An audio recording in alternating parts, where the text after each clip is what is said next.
ನಮಸ್ಕಾರ. ಮುಖ್ಯಾಂಶಗಳು. ರಾಜ್ಯದ ನೂತನ ಮುಖ್ಯಮಂತ್ರಿಯಾಗಿ ಬಸವರಾಜ ಬೊಮ್ಮಾಯಿ ಪದಗ್ರಹಣ. ರಾಜ್ಯಪಾಲ ಥಾವರ್ ಚಂದ್ ಗೆಹ್ಲೋಟ್ ಅವರಿಂದ ಪ್ರತಿಜ್ಞಾ ವಿಧಿ ಬೋಧನೆ. ಸರ್ವ ಸಮುದಾಯದ ಅಭಿವೃದ್ಧಿ ಜೊತೆಗೆ ಜನಪರ ನ್ಯಾಯಸಮ್ಮತ ಆಡಳಿತದ ಗುರಿ, ನೂತನ ಮುಖ್ಯಮಂತ್ರಿ ಭರವಸೆ.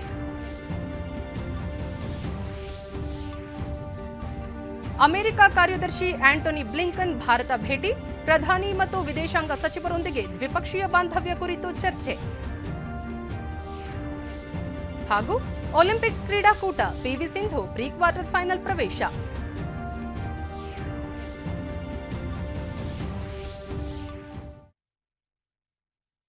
ವಾರ್ತೆಗಳ ವಿವರ. ರಾಜ್ಯದ ನೂತನ ಮುಖ್ಯಮಂತ್ರಿಯಾಗಿ ಬಸವರಾಜ ಬೊಮ್ಮಾಯಿ ಪ್ರಮಾಣ ವಚನ ಸ್ವೀಕರಿಸಿದರು. ರಾಜಭವನದ ಗಾಜಿನ ಮನೆಯಲ್ಲಿ ನಡೆದ ಸಮಾರಂಭದಲ್ಲಿ ರಾಜ್ಯಪಾಲ ಥಾವರ್ ಚಂದ್ ಗೆಹ್ಲೋಟ್ ಅವರು ನೂತನ ಮುಖ್ಯಮಂತ್ರಿ ಬಸವರಾಜ ಬೊಮ್ಮಾಯಿ ಅವರಿಗೆ ಪ್ರತಿಜ್ಞಾ ವಿಧಿ ಬೋಧಿಸಿದರು. ಮಾಜಿ ಮುಖ್ಯಮಂತ್ರಿ ಬಿಎಸ್ ಯಡಿಯೂರಪ್ಪ, ಕೇಂದ್ರದಿಂದ ಆಗಮಿಸಿದ್ದ ವೀಕ್ಷಕರಾದ ಧರ್ಮೇಂದ್ರ ಪ್ರಧಾನ್ ಹಾಗೂ ಕಿಶನ್ ರೆಡ್ಡಿ, ಬಿಜೆಪಿ ರಾಜ್ಯಾಧ್ಯಕ್ಷ ನಳಿನ್ ಕುಮಾರ್ ಕಟೀಲ್ ಹಾಗೂ ಬಿಜೆಪಿಯ ಅನೇಕ ಹಿರಿಯ ಮುಖಂಡರು ಉಪಸ್ಥಿತರಿದ್ದರು.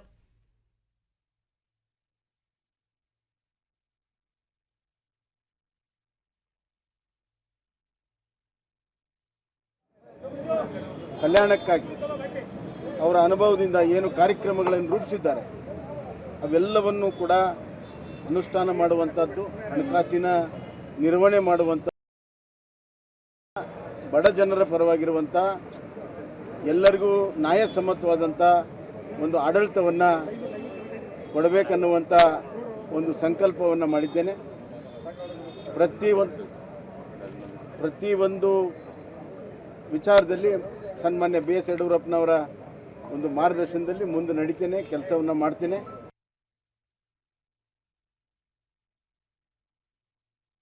ಬೆಂಗಳೂರಿನ ಖಾಸಗಿ ಹೋಟೆಲ್ ಒಂದರಲ್ಲಿ ನಿನ್ನೆ ಸಂಜೆ ನಡೆದ ಬಿಜೆಪಿ ಶಾಸಕಾಂಗ ಪಕ್ಷದ ಸಭೆಯಲ್ಲಿ ಬಸವರಾಜ ಬೊಮ್ಮಾಯಿ ಅವರನ್ನು ನೂತನ ಮುಖ್ಯಮಂತ್ರಿಯಾಗಿ ಘೋಷಣೆ ಮಾಡಲಾಯಿತು.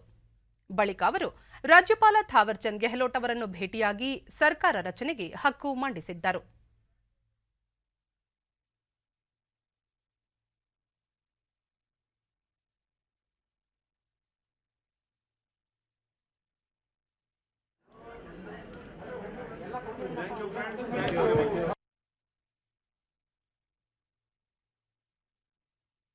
ಬಡವರ, ರೈತರ, ದೀನ ದಲಿತರ, ಹಿಂದುಳಿದ ವರ್ಗದ ನಂತರ ಸುದ್ದಿಗಾರರೊಂದಿಗೆ ಅವರು ಬಡವರು, ರೈತರು, ದೀನದಲಿತರು, ಹಿಂದುಳಿದ ವರ್ಗಗಳ ಮಹಿಳೆಯರು ಮತ್ತು ಯುವಕರು ಸೇರಿದಂತೆ ಸಮಾಜದ ಎಲ್ಲ ವರ್ಗಗಳ ಅಭಿವೃದ್ಧಿ ತಮ್ಮ ಗುರಿಯಾಗಿದೆ.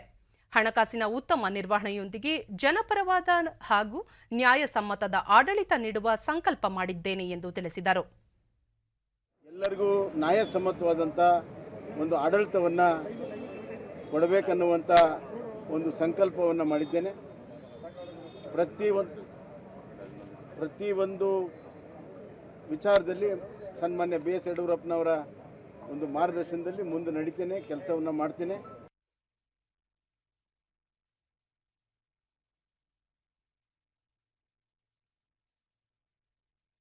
ಇಂದು ವಿಶ್ವ ಹೆಪಟೈಟಿಸ್ ದಿನ, ಅಂದರೆ ವಿಶ್ವ ಕಾಮಾಲೆ ಸೋಂಕು ನಿವಾರಣಾ ದಿನ.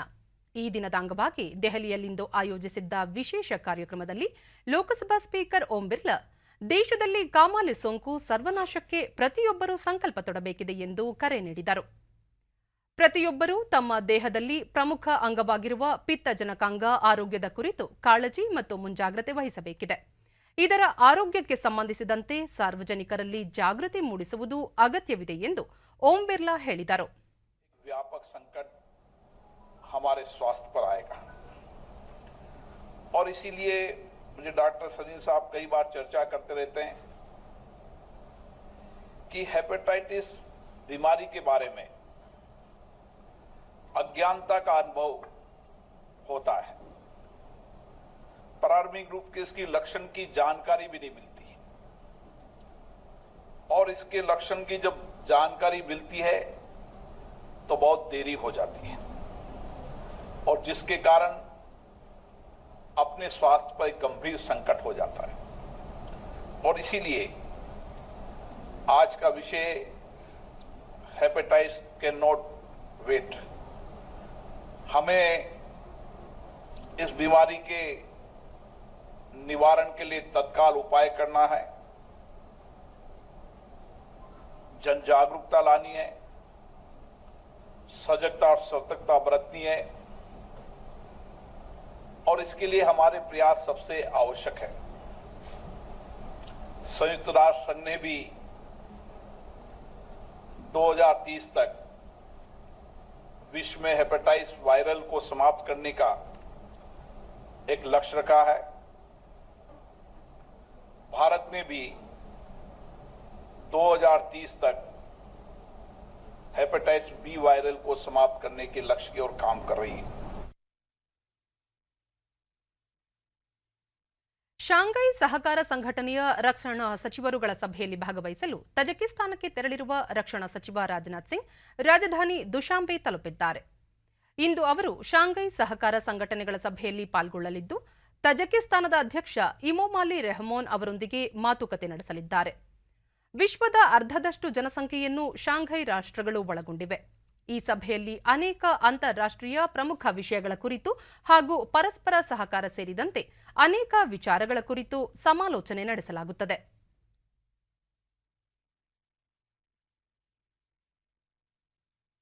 ಭಾರತಕ್ಕೆ 2 ದಿನಗಳ ಭೇಟಿ ನೀಡಿರುವ ಅಮೆರಿಕದ ಕಾರ್ಯದರ್ಶಿ ಆಂಟನಿ ಬ್ಲಿಂಕನ್ ಅವರು ಇಂದು ಪ್ರಧಾನಿ ನರೇಂದ್ರ ಮೋದಿ, ವಿದೇಶಾಂಗ ವ್ಯವಹಾರಗಳ ಸಚಿವ ಡಾ ಎಸ್ ಜೈಶಂಕರ್ ಮತ್ತು ರಾಷ್ಟ್ರೀಯ ಭದ್ರತಾ ಸಲಹೆಗಾರ ಅಜಿಲ್ ದೋವಲ್ ಅವರನ್ನು ಭೇಟಿ ಮಾಡಲಿದ್ದಾರೆ. ಈ ಸಂದರ್ಭದಲ್ಲಿ ಅವರು ಭಾರತ ಮತ್ತು ಅಮೆರಿಕ ನಡುವಿನ ದ್ವಿಪಕ್ಷೀಯ ಸಂಬಂಧದ ಕುರಿತು ಚರ್ಚಿಸಲಿದ್ದಾರೆ. ಎರಡೂ ದೇಶಗಳ ನಡುವಿನ ಬಾಂಧವ್ಯ ಮತ್ತಷ್ಟು ಗಟ್ಟಿಗೊಳಿಸುವ ಕುರಿತಂತೆ ಹಾಗೂ ಹಲವಾರು ಕ್ಷೇತ್ರಗಳಲ್ಲಿ ಪರಸ್ಪರ ಸಹಕಾರ ಕುರಿತು ಮಾತುಕತೆ ನಡೆಸಲಾಗುತ್ತದೆ. ಕೋವಿಡ್-19 ಸಾಂಕ್ರಾಮಿಕ ರೋಗದಿಂದ ಚೇತರಿಕೆ, ಇಂಡೋ ಪೆಸಿಫಿಕ್ ಪ್ರಾಂತ್ಯ, ಆಫ್ಘಾನಿಸ್ತಾನ ಮತ್ತು ವಿಶ್ವಸಂಸ್ಥೆಯಲ್ಲಿ ಸಹಕಾರ ಸೇರಿದಂತೆ ಅನೇಕ ಪ್ರಾದೇಶಿಕ ಮತ್ತು ಜಾಗತಿಕ ವಿಷಯಗಳ ಕುರಿತು ಅಮೆರಿಕ ಕಾರ್ಯದರ್ಶಿಗಳು ಭಾರತದ ನಾಯಕರೊಂದಿಗೆ ಚರ್ಚೆ ನಡೆಸಲಿದ್ದಾರೆ. ಆಂಟನಿ ಬ್ಲಿಂಕನ್ ಅಮೆರಿಕದ ಕಾರ್ಯದರ್ಶಿಯಾಗಿ ಅಧಿಕಾರ ವಹಿಸಿಕೊಂಡ ನಂತರ ಇದೇ ಮೊದಲ ಬಾರಿಗೆ ಭಾರತಕ್ಕೆ ಭೇಟಿ ನೀಡುತ್ತಿದ್ದಾರೆ. टेरिटोरियल गेन्स हो रहे हैं तालिबान के, तो उस ಕರ್ನಾಟಕ ಹಾಗೂ ಮಹಾರಾಷ್ಟ್ರ ರಾಜ್ಯಗಳಲ್ಲಿ 2020ನೇ ಸಾಲಿನಲ್ಲಿ ಅತಿವೃಷ್ಟಿಯಿಂದಾದ ಬೆಳೆ ಹಾನಿಗೆ ಕೇಂದ್ರ ಸರ್ಕಾರ ಒಟ್ಟು 1,330 ಕೋಟಿ ರೂಪಾಯಿಗಳ ಆರ್ಥಿಕ ನೆರವನ್ನು ನೀಡಿದೆ ಎಂದು ಕೇಂದ್ರ ಕೃಷಿ ಇಲಾಖೆಯ ರಾಜ್ಯ ಸಚಿವೆ ಶೋಭಾ ಕರಂದ್ಲಾಜೆ ತಿಳಿಸಿದ್ದಾರೆ.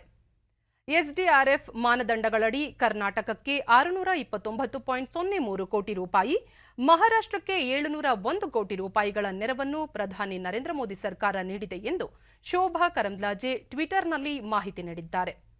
ರಾಜಸ್ಥಾನದಲ್ಲಿ 2020ನೇ ವರ್ಷದಲ್ಲಿ ಅನಾವೃಷ್ಟಿಯಿಂದ ಅಪಾರ ಬೆಳೆ ನಷ್ಟ ಉಂಟಾಗಿದ್ದು, ಅಲ್ಲಿಗೆ 113.69 ಕೋಟಿ ರೂಪಾಯಿಗಳ ನೆರವನ್ನು ಘೋಷಿಸಲಾಗಿದೆ. 2020-21ನೇ ಸಾಲಿನಲ್ಲಿ ಮಹಾರಾಷ್ಟ್ರದ 67.96 ಲಕ್ಷ ಹೆಕ್ಟೇರ್ ಭೂಮಿಯನ್ನು ಪ್ರಧಾನಮಂತ್ರಿ ಫಸಲ್ ಬಿಮಾ ಯೋಜನೆಯಡಿ ವಿಮೆಗೆ ಒಳಪಡಿಸಲಾಗಿದ್ದು, ಈ ಸಾಲಿನ ಖಾರಿಫ್ ರಾಬಿ ಅಲ್ಲದ ಬೆಳೆ ನಷ್ಟಕ್ಕೆ ಕೇಂದ್ರ ಸರ್ಕಾರ 750.12 ಕೋಟಿ ರೂಪಾಯಿಗಳನ್ನು ಬಿಡುಗಡೆ ಮಾಡಿದ್ದು, ಇದರಿಂದ 11.43 ಲಕ್ಷ ರೈತರಿಗೆ ಅನುಕೂಲವಾಗಿದೆ ಎಂದು ವಿವರಿಸಿದ್ದಾರೆ. ದೇಶದಲ್ಲಿ ಕೋವಿಡ್-19 ಸರಾಸರಿ ಪ್ರಕರಣಗಳ ಸಂಖ್ಯೆ ನಿರಂತರವಾಗಿ ಇಳಿಕೆಯಾಗುತ್ತಿದೆ ಎಂದು ಕೇಂದ್ರ ಆರೋಗ್ಯ ಮತ್ತು ಕುಟುಂಬ ಕಲ್ಯಾಣ ಸಚಿವಾಲಯ ತಿಳಿಸಿದೆ.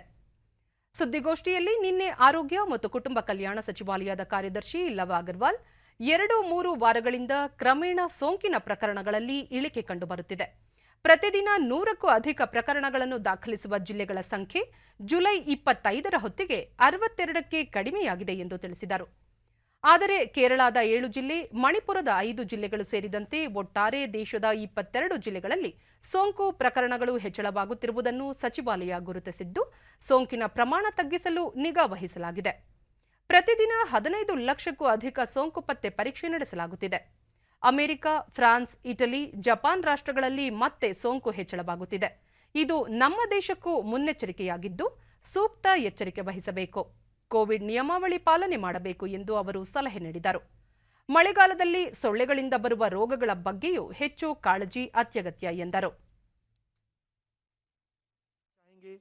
जहां एक समय पर 25 मई वाले हफ्ते में देश में 379 ऐसे डिस्ट्रिक्ट थे जहां पर 100 से अधिक केसेस प्रति रोज की संख्या से रिपोर्ट हो रहे थे, वह घटते घटते 25 जून तक पहुंचते हुए 121 ऐसे जिले रह गए थे। और अगर हम 25 जुलाई वाले हफ्ते में नोट करें तो पाते हैं कि 62 ऐसे जिले हैं अभी भी देश में जहां पर 100 से अधिक केसेस आते हैं। यहाँ मुख्य विषय यह है कि हम देखते हैं कि ये जो 62 जिले हैं जहां पर 100 से अधिक केसेस आते हैं, वह भी बड़े लोकलाइज्ड एक लिमिटेड सेट ऑफ एरिया में ही पाए जा रहे हैं। साथ ही हमने देखा है कि पिछले 2 महीने में इस तरह के जिले जहां से अधिक संख्या में केसेस रिपोर्ट हो रहे हैं, उसमें 317 जिलों में ऐसे केसेस में कमी नोट की गई है। protection to the extent of 93% ನೀತಿ in ಆಯೋಗದ real life. ಸದಸ್ಯ आप इसको ಡಾಕ್ಟರ್ ವಿ ಕೆ ಪಾಲ್, ದೇಶದಲ್ಲಿ 2ನೇ ಅಲೆ ಇನ್ನೂ ಮುಗಿದಿಲ್ಲ. ಈಶಾನ್ಯ ರಾಜ್ಯಗಳಲ್ಲಿ ಪರಿಸ್ಥಿತಿ ಗಂಭೀರವಾಗಿಯೇ ಇದೆ. ಹೀಗಾಗಿ ಕೋವಿಡ್ ಸೋಂಕನ್ನು ಹಗುರವಾಗಿ ತೆಗೆದುಕೊಳ್ಳುವ ಧೋರಣೆ ಬೇಡವೇ ಬೇಡ ಎಂದರು. ಶಾಲೆಗಳನ್ನು ತೆರೆಯುವ ಸಂಬಂಧ ಸ್ಥಳೀಯ ಪರಿಸ್ಥಿತಿ ಪರಿಗಣಿಸಿ ಆಯಾ ರಾಜ್ಯ ಸರ್ಕಾರಗಳು ನಿರ್ಧಾರ ತೆಗೆದುಕೊಳ್ಳುತ್ತಿವೆ ಎಂದು ಪ್ರಶ್ನೆಯೊಂದಕ್ಕೆ ಉತ್ತರಿಸಿದರು. प्रचंड है, चल रहे हैं। और अगर हम मोर्टेलिटी रिडक्शन देखें तो 98% मोर्टेलिटी जो है वो प्रोटेक्ट हो जाती है। जैसा कि बार बार हमने यहाँ से कहा, दुनिया भर के ही वैक्सीन पूरी तरह से ये रूल आउट नहीं करते कि इन्फेक्शन ना हो आपको। जैसे कि यूके में भी देख रहे हैं वैक्सीन हाई हो गया फिर भी वेव ऊपर जा रही है, यूरोप में भी हो रहा है। So vaccination is not a total guarantee, it reduces. In fact यहाँ तो 93% रिडक्शन हुई है इस पर्टिकुलर कोहॉर्ट में, इस पर्टिकुलर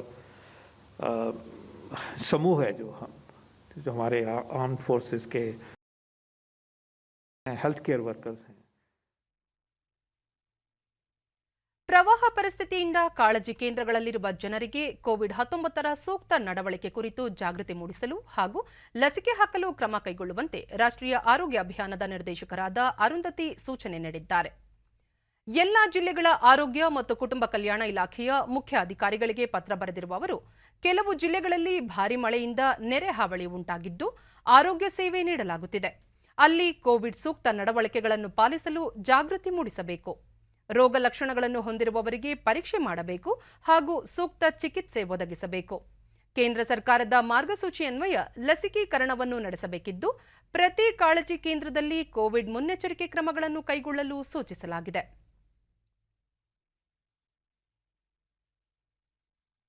ದೇಶದಲ್ಲಿ ಕಳೆದ 24 ಗಂಟೆಗಳಲ್ಲಿ 43,654 ಹೊಸ ಕೊರೋನಾ ಸೋಂಕು ಪ್ರಕರಣಗಳು ದಾಖಲಾಗಿದೆ. ಇದೇ ಅವಧಿಯಲ್ಲಿ 41,678 ಮಂದಿ ಚೇತರಿಸಿಕೊಂಡು ವಿವಿಧ ಆಸ್ಪತ್ರೆಗಳಿಂದ ಬಿಡುಗಡೆಯಾಗಿದ್ದಾರೆ. ಇದರೊಂದಿಗೆ ಒಟ್ಟಾರೆ ಗುಣಮುಖರಾದವರ ಸಂಖ್ಯೆ 3,06,63,147ಕ್ಕೆ ಹೆಚ್ಚಳವಾಗಿದೆ. ಚೇತರಿಕೆ ಪ್ರಮಾಣ 97.39%ರಷ್ಟಿದೆ. ಒಟ್ಟು 3,99,436 ಸಕ್ರಿಯ ಪ್ರಕರಣಗಳಿವೆ. ಈ ಪ್ರಮಾಣ 1.27%ರಷ್ಟಿದೆ. ಇದೇ ಅವಧಿಯಲ್ಲಿ 640 ಮಂದಿ ಮೃತಪಟ್ಟಿದ್ದು, ಇದರೊಂದಿಗೆ ಒಟ್ಟಾರೆ 4,22,022 ಮಂದಿ ಸಾವಿಗೀಡಾದಂತಾಗಿದೆ. ಇದು 1.34%ರಷ್ಟಿದೆ.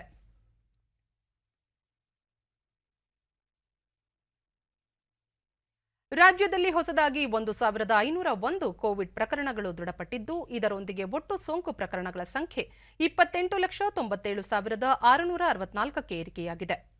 2,039 ಮಂದಿ ಆಸ್ಪತ್ರೆಯಿಂದ ಬಿಡುಗಡೆಯಾಗಿದ್ದು, ಇದುವರೆಗೂ ಗುಣಮುಖರಾದವರ ಒಟ್ಟು ಸಂಖ್ಯೆ 28,38,717ಕ್ಕೆ ತಲುಪಿದೆ.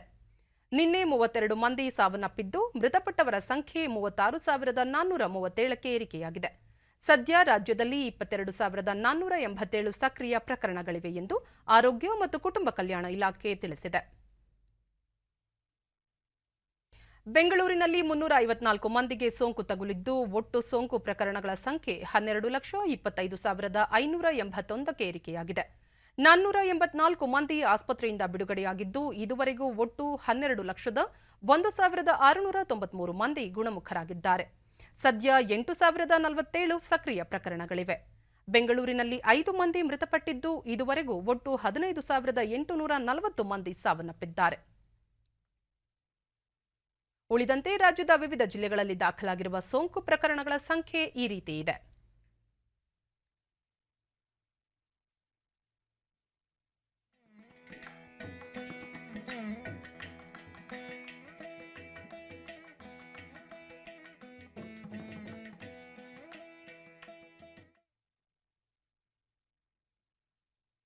ದೇಶದಲ್ಲಿ ಲಸಿಕಾ ಅಭಿಯಾನ ವಿಶೇಷವಾಗಿ ಮುಂದುವರೆದಿದೆ.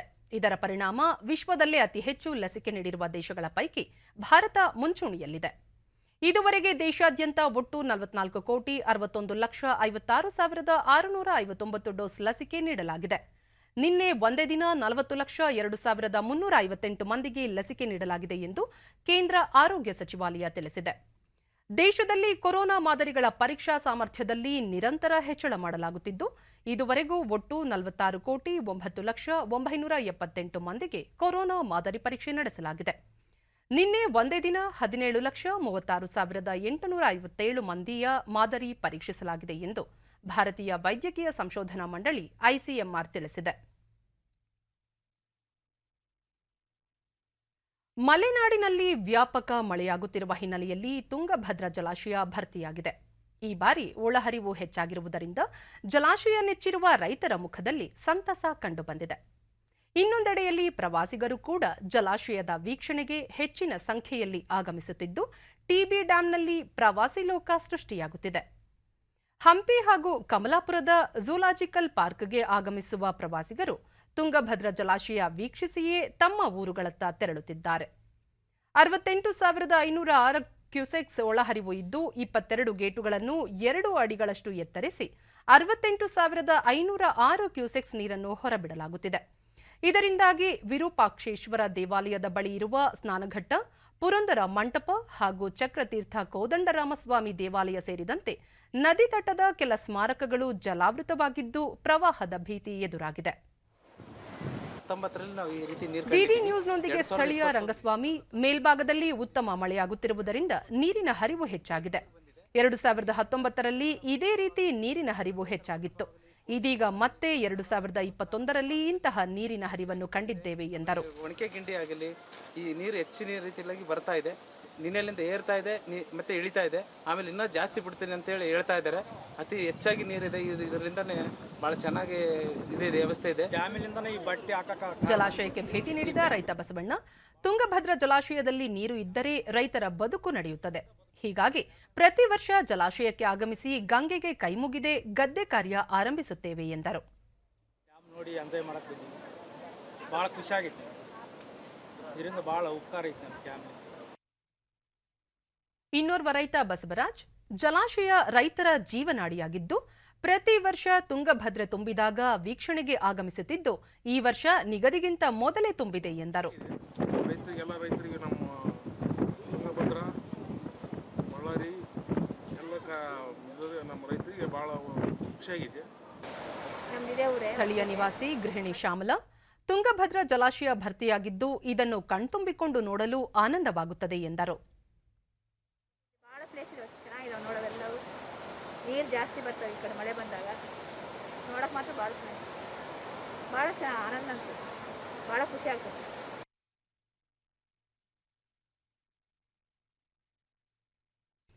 ಹಾಸನ ಜಿಲ್ಲೆಯ ಸಕಲೇಶಪುರ, ಆಲೂರು ಮತ್ತು ಬೇಲೂರು ತಾಲೂಕುಗಳಲ್ಲಿ ಜನನಿಬಿಡ ಪ್ರದೇಶಗಳಲ್ಲಿ ಆನೆಗಳ ಸಂಚಾರ ಹೆಚ್ಚಾಗಿದ್ದು ಅರಣ್ಯ ಇಲಾಖೆ ಮುಂಜಾಗ್ರತಾ ಕ್ರಮಗಳನ್ನು ಕೈಗೊಂಡಿದೆ. ಹೆಚ್ಚು ಆನೆಗಳು ಸಂಚರಿಸುವ ಪ್ರದೇಶಗಳಲ್ಲಿ ರೈಲು ಕಂಬಿಗಳ ಮೂಲಕ ತಡೆಗೋಡೆ ನಿರ್ಮಾಣ ಸೇರಿದಂತೆ ರೈತರಿಗೆ ಎಸ್ಎಂಎಸ್ ಮೂಲಕ ಮಾಹಿತಿಯನ್ನು ರವಾನಿಸಿ ಆನೆಗಳಿಂದ ಆಗುವ ಬೆಳೆ ಹಾನಿಯನ್ನು ತಡೆಯಲು ಅರಣ್ಯ ಇಲಾಖೆ ಕ್ರಮ ವಹಿಸಿದೆ.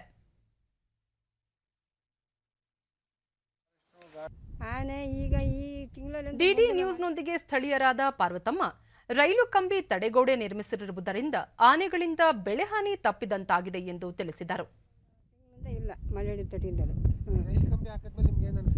ರೈಲ್ ಕಂಬಿ ಹಾಕಿದ್ಮೇಲೆ ಬತ್ತವೆ ಬರೋಕ್ಕಲ್ಲ. ನೀನು ನೋಡಿಲ್ಲ, ನಾವು ಇನ್ನೂ ಬತ್ತವೆ ಅಂತ ಇರ್ಬೋದು ಅಂದರೆ ಮಾಡಿಲ್ಲ. ಮಣಿಪುರ ಗ್ರಾಮದ ರೈತ ನಟರಾಜ್, ಆನೆಗಳ ಚಲನ ವಲನಗಳ ಬಗ್ಗೆ ಅರಣ್ಯ ಇಲಾಖೆ ರೈತರಿಗೆ ಮಾಹಿತಿ ನೀಡುತ್ತಿದ್ದು ಎಸ್ಎಂಎಸ್ಗಳ ಮೂಲಕವೂ ಮಾಹಿತಿ ರವಾನಿಸುತ್ತಿದೆ. ಇದರಿಂದ ಮುಂಜಾಗ್ರತಾ ಕ್ರಮ ಕೈಗೊಳ್ಳಲು ಸಾಧ್ಯವಾಗಿದೆ ಎಂದರು. ಫೋನ್ ಮಾಡಿದ್ದೀನಿ, ನಾನೇ ಮಾಡಿದ್ದೀನಿ. ಯಾಕೆಂದರೆ ಆನೆ ಅಂತ ಬಂದಂಥ ಸಂದರ್ಭದಲ್ಲಿ ಸರ್ ಹಿಂಗಿದೆ ಅಂತ ಅಕಸ್ಮಾತ್ ಅವ್ರು ಏನಾದ್ರು ಹೊರಗಡೆ ಬೇರೆ ಕಡೆ ಇದ್ದಂಥ ಸಂದರ್ಭದಲ್ಲಿ ಅವ್ರ ಸಿಬ್ಬಂದಿಗಳನ್ನು ಕಳಿಸಿದ್ದಾರೆ. ಇದಾಗಿದೆ, ತಡೆದಿದೆ. ಆಲೂರು ವಲಯ ಅರಣ್ಯಾಧಿಕಾರಿ ವಿನಯ್ ಚಂದ್ರ, ಜನವಸತಿ ಪ್ರದೇಶಗಳಿಗೆ ಆನೆಗಳು ಬರದಂತೆ ತಡೆಯಲು ರೈಲು ಕಂಬಿಗಳನ್ನು ಬಳಸಿಕೊಂಡು ತಡೆಗೋಡೆ ನಿರ್ಮಿಸಲಾಗುತ್ತಿದೆ ಎಂದು ಮಾಹಿತಿ ನೀಡಿದರು. ನಮ್ಮ ಕೊಡಗು ವಿಭಾಗದಿಂದ ಬರ್ತಕ್ಕಂಥ ಆನೆಗಳು ಸ್ವಲ್ಪ ಮಟ್ಟಿಗೆ ಅವಾಯ್ಡ್ ಆಗ್ತದೆ. 20 ಮತ್ತು 21ರಲ್ಲಿ ಒಟ್ಟು 362 ಜನರಿಗೆ ಈ ಪರಿಹಾರವನ್ನು ನಾವು 52 ಲಕ್ಷಗಳನ್ನು ವಿತರಣೆ ಈಗ ಆಲ್ರೆಡಿ ಮಾಡಿದ್ದೇವೆ. ನೇರವಾಗಿ ಅವರ ಖಾತೆಗಳಿಗೆ, ಬ್ಯಾಂಕ್ ಖಾತೆಗಳಿಗೆ ನೇರವಾಗಿ ಹಣ ಪಾವತಿಯಾಗಿದೆ. ಉಪ ಅರಣ್ಯ ಸಂರಕ್ಷಣಾಧಿಕಾರಿ ಡಾಕ್ಟರ್ ಕೆಎಸ್ ಬಸವರಾಜ್, ಆನೆಗಳಿಂದ ನಷ್ಟಕ್ಕೀಡಾದ ಕುಟುಂಬಗಳಿಗೆ ಪರಿಹಾರ ನೀಡಲಾಗಿದ್ದು, ಆನೆಗಳ ಚಲನವಲನಗಳ ಮೇಲೆ ನಿಗಾ ವಹಿಸಲಾಗಿದೆ. ರೈತರಿಗೆ ಹಾಗೂ ಸಾರ್ವಜನಿಕರಿಗೆ ಆನೆಗಳಿರುವ ಸ್ಥಳಗಳ ಬಗ್ಗೆ ಎಸ್ಎಂಎಸ್ ಮೂಲಕ ಮಾಹಿತಿ ನೀಡಲಾಗುತ್ತಿದೆ ಎಂದು ತಿಳಿಸಿದರು. ಇಲಾಖೆಯಿಂದ ಬಹಳಷ್ಟು ಮುಂಜಾಗ್ರತಾ ಕ್ರಮಗಳನ್ನ ತಗೊಂಡಿದ್ದೀವಿ. ಜನರಿಗೆ ಮಾಹಿತಿಯನ್ನು ನೀಡ್ತಕ್ಕಂಥದ್ದು, ಯಾವುದೇ ರೀತಿ ಅವಘಡಗಳು ಆಗದ ರೀತಿಯಲ್ಲಿ ಆನೆಗಳ ಚಲನವಲನಗಳ ಮೇಲೆ ನಿಗಾ ಇಡ್ತಕ್ಕಂಥದ್ದು, ಈ ಎಲ್ಲ ನಿಟ್ಟಿನಲ್ಲಿ ಇಲಾಖೆ ಸಂಪೂರ್ಣವಾಗಿ ಸಾರ್ವಜನಿಕರ ಮತ್ತು ಬೆಳೆಗಾರರ ಒಂದು ಹಿತಾಸಕ್ತಿಯನ್ನು ಕಾಪಾಡುವ ನಿಟ್ಟಿನಲ್ಲಿ ಕೆಲಸ ನಿರ್ವಹಿಸ್ತಾ ಇದೆ. ಜಮ್ಮು ಕಾಶ್ಮೀರದ ಕಿಶ್ತ್ವಾರ್ ಜಿಲ್ಲೆಯಲ್ಲಿ ಹವಾಮಾನ ವೈಪರೀತ್ಯದಿಂದ ಮೋಡಗಳ ಘರ್ಷಣೆಯಿಂದ ಸ್ಫೋಟ ಉಂಟಾಗಿ ಸ್ಥಳೀಯ 4 ಜನ ಮರಣ ಹೊಂದಿದ್ದು 30ಕ್ಕೂ ಹೆಚ್ಚು ಮಂದಿ ಕಾಣೆಯಾಗಿದ್ದಾರೆ. ಘಟನಾ ಸ್ಥಳದಲ್ಲಿ ಎನ್ಡಿಆರ್ಎಫ್ ಸಿಬ್ಬಂದಿಗಳು ಸ್ಥಳೀಯ ಪೊಲೀಸರೊಂದಿಗೆ ರಕ್ಷಣಾ ಕಾರ್ಯಾಚರಣೆಯಲ್ಲಿ ತೊಡಗಿದ್ದಾರೆ ಎಂದು ಜಿಲ್ಲಾಧಿಕಾರಿ ಅಶೋಕ್ ಕುಮಾರ್ ತಿಳಿಸಿದ್ದಾರೆ. ಮುಂದಿನ ದಿನಗಳಲ್ಲಿ ಈ ಪ್ರದೇಶದಲ್ಲಿ ಭಾರೀ ಮಳೆಯಾಗಲಿದ್ದು, ಸಾರ್ವಜನಿಕರು ಎಚ್ಚರಿಕೆ ವಹಿಸುವಂತೆ ಹವಾಮಾನ ಇಲಾಖೆ ಮುನ್ಸೂಚನೆ ನೀಡಿದೆ. ನದಿಗಳ ನೀರಿನ ಮಟ್ಟ ಏರಿಕೆಯಾಗುವ ಸಾಧ್ಯತೆ ಇದ್ದು, ನದಿ ದಂಡೆ ಸಮೀಪದ ನಿವಾಸಿಗಳು ಸುರಕ್ಷಿತ ಪ್ರದೇಶಕ್ಕೆ ತೆರಳುವಂತೆ ಜಿಲ್ಲಾಡಳಿತ ಸೂಚಿಸಿದೆ. बाढ़ आने से मनाली लेह मार्ग जाम हो गया। दूसरी ओर काजा मार्ग पर छोटा दड़ा नाले में बाढ़ आ गई, जिससे काजा से आ रहे वाहन बातल व काजा जा रहे वाहन छतडू में फंस गए हैं। बीआरओ ने सड़क पर यातायात बहाली का काम देर शाम शुरू किया। ಭಾರತಕ್ಕೆ ಪದಕದ ಆಸೆ ಮೂಡಿಸಿರುವ ಶಟಲ್ ರಾಣಿ ಪಿವಿ ಸಿಂಧು ಟೋಕಿಯೋ ಒಲಿಂಪಿಕ್ಸ್ನ ಬ್ಯಾಡ್ಮಿಂಟನ್ ಸ್ಪರ್ಧೆಯಲ್ಲಿ ಪ್ರೀ ಕ್ವಾರ್ಟರ್ ಫೈನಲ್ ಪ್ರವೇಶಿಸಿದ್ದಾರೆ. ಬೆಳಗ್ಗೆ ನಡೆದ ಮಹಿಳೆಯರ ಸಿಂಗಲ್ಸ್ ವಿಭಾಗದ ಜೆ ಗುಂಪಿನ ತಮ್ಮ 2ನೇ ಪಂದ್ಯದಲ್ಲಿ ಅವರು ಹಾಂಕಾಂಗ್ನ ಎನ್ವೈ ಚುಂಗ್ ಅವರನ್ನು 21-9, 21-16 ನೇರ ಅಂಕಗಳಿಂದ ಪರಾಭವಗೊಳಿಸಿ ಅಂತಿಮ 16ರ ಘಟ್ಟಕ್ಕೆ ಪ್ರವೇಶಿಸಿದರು. ಆದರೆ ಪುರುಷರ ಆರ್ಚರಿ ಸ್ಪರ್ಧೆಯಲ್ಲಿ ಭಾರತದ ತರುಣ್ ದೀಪ್ ರೈ ಸೋಲು ಅನುಭವಿಸಿದ್ದಾರೆ. ಪುರುಷರ ಸಿಂಗಲ್ಸ್ನ ಮೊದಲ ಸುತ್ತಿನಲ್ಲಿ ಅವರು ಉಕ್ರೇನ್ನ ಒಲೆಕ್ಸಿ ಅನ್ಬೆನ್ ವಿರುದ್ಧ 6-4ರಿಂದ ಜಯಗಳಿಸಿ ಪ್ರೀ ಕ್ವಾರ್ಟರ್ ಫೈನಲ್ಸ್ ತಲುಪಿದ್ದರು. ಆದರೆ 16ರ ಹಂತದ ಪೈಪೋಟಿಯಲ್ಲಿ ಇಸ್ರೇಲ್ನ ಇಟಾಯಿ ಶೆನ್ನಿ ವಿರುದ್ಧ 5-6 ಅಂಕಗಳಿಂದ ಸೋಲನುಭವಿಸಿ ಹೊರನಡೆದರು. ಇಂದೇ ನಡೆದ ಮಹಿಳೆಯರ ಹಾಕಿ ಸ್ಪರ್ಧೆಯಲ್ಲಿ ರಾಣಿ ರಾಮ್ಪಾಲ್ ನಾಯಕತ್ವದ ಭಾರತದ ವನಿತೆಯರ ತಂಡ 1-4 ಗೋಲುಗಳಿಂದ ಹಾಲಿ ಒಲಿಂಪಿಕ್ ಚಿನ್ನದ ಪದಕ ವಿಜೇತ ಗ್ರೇಟ್ ಬ್ರಿಟನ್ ಎದುರು ಸೋಲನುಭವಿಸಿತು.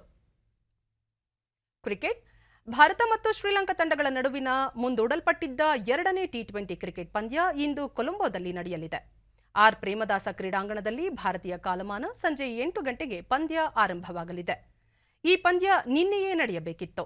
ಆದರೆ ಭಾರತ ತಂಡದ ಆಟಗಾರ ಕೃಣಾಲ್ ಪಾಂಡ್ಯ ಅವರಲ್ಲಿ ಕೊರೋನಾ ಸೋಂಕು ದೃಢಪಟ್ಟ ಹಿನ್ನೆಲೆಯಲ್ಲಿ ಪಂದ್ಯವನ್ನು 1 ದಿನ ಮುಂದೂಡಲಾಯಿತು. ಅವರೊಂದಿಗೆ ತಂಡದ ಇತರೆ 8 ಸದಸ್ಯರು ನೇರ ಸಂಪರ್ಕ ಹೊಂದಿರುವುದಾಗಿ ತಿಳಿದು ಬಂದಿದೆ. ಈ ಹಿನ್ನೆಲೆಯಲ್ಲಿ ಭಾರತ ತಂಡದ ಎಲ್ಲ ಆಟಗಾರರನ್ನು ಆರ್ಟಿಪಿಸಿಆರ್ ಪರೀಕ್ಷೆಗೆ ಒಳಪಡಿಸಲಾಗಿದೆ. ಇದೀಗ ಭಾರತ ಮತ್ತು ಶ್ರೀಲಂಕಾ ತಂಡಗಳು ಕೊನೆಯ 2 ಟಿ20 ಪಂದ್ಯಗಳನ್ನು ಇಂದು ಮತ್ತು ನಾಳೆ ಸತತವಾಗಿ ಆಡಬೇಕಿದೆ. ಇದೇ ಕ್ರೀಡಾಂಗಣದಲ್ಲಿ ನಡೆದಿದ್ದ ಮೊದಲ ಪಂದ್ಯವನ್ನು ಗೆದ್ದುಕೊಂಡಿರುವ ಭಾರತ ತಂಡ ಸದ್ಯ ಸರಣಿಯಲ್ಲಿ 1-0ಯಿಂದ ಮುನ್ನಡೆ ಸಾಧಿಸಿದೆ. ಇಂದಿನ ಪಂದ್ಯವನ್ನು ಸಹ ಜಯಿಸುವ ಮೂಲಕ ಟಿ20 ಸರಣಿಯನ್ನು ತನ್ನದಾಗಿಸಿಕೊಳ್ಳುವ ವಿಶ್ವಾಸದೊಂದಿಗೆ ಶಿಖರ್ ಧವನ್ ಪಡೆ ಕಣಕ್ಕಿಳಿಯಲು ಸಜ್ಜಾಗಿದೆ. ಸೆನ್ಸೆಕ್ಸ್.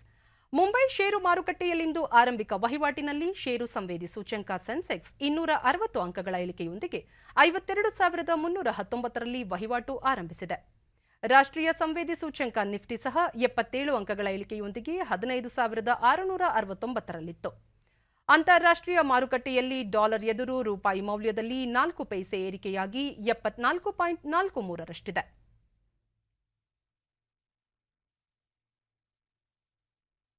ಈಗ ಇಂದಿನ ಪತ್ರಿಕೆಗಳ ಇಣುಕು ನೋಟ.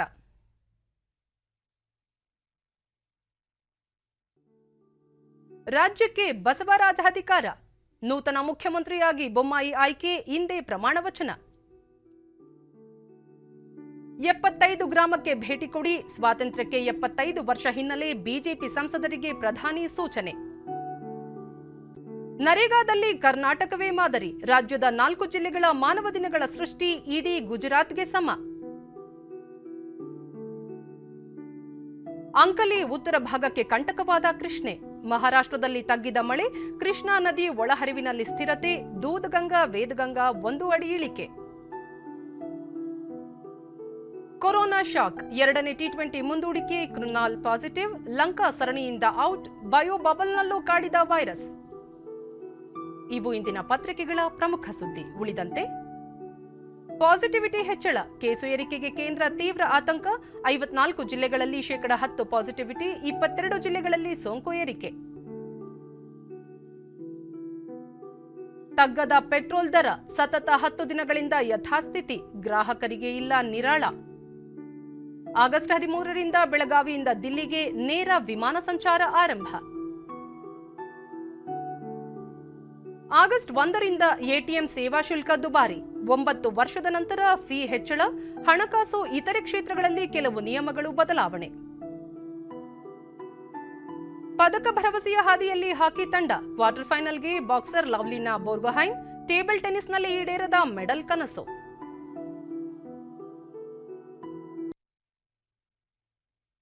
ಕೊನೆಯಲ್ಲಿ ಮತ್ತೊಮ್ಮೆ ಮುಖ್ಯಾಂಶಗಳು.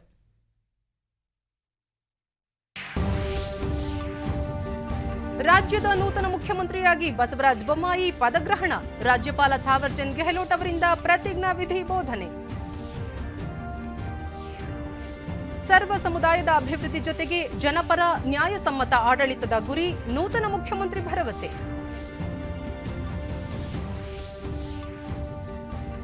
ಅಮೆರಿಕ ಕಾರ್ಯದರ್ಶಿ ಆಂಟೋನಿ ಬ್ಲಿಂಕನ್ ಭಾರತ ಭೇಟಿ, ಪ್ರಧಾನಿ ಮತ್ತು ವಿದೇಶಾಂಗ ಸಚಿವರೊಂದಿಗೆ ದ್ವಿಪಕ್ಷೀಯ ಬಾಂಧವ್ಯ ಕುರಿತು ಚರ್ಚೆ.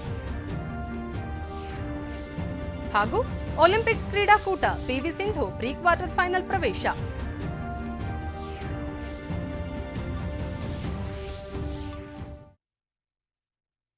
ನಮ್ಮ ವಾರ್ತಾ ಪ್ರಸಾರವನ್ನು ನೀವು ಡಿಡಿ ಚಂದನ ನ್ಯೂಸ್ ಯೂಟ್ಯೂಬ್ ಚಾನೆಲ್ನಲ್ಲೂ ವೀಕ್ಷಿಸಬಹುದು. ವೀಕ್ಷಕರೇ, ಈಗ ನಾನು ಸ್ಟುಡಿಯೋದಿಂದ ತೆರಳುತ್ತಿರುವ ಕಾರಣ ಮಾಸ್ಕ್ ಧರಿಸುತ್ತಿದ್ದೇನೆ.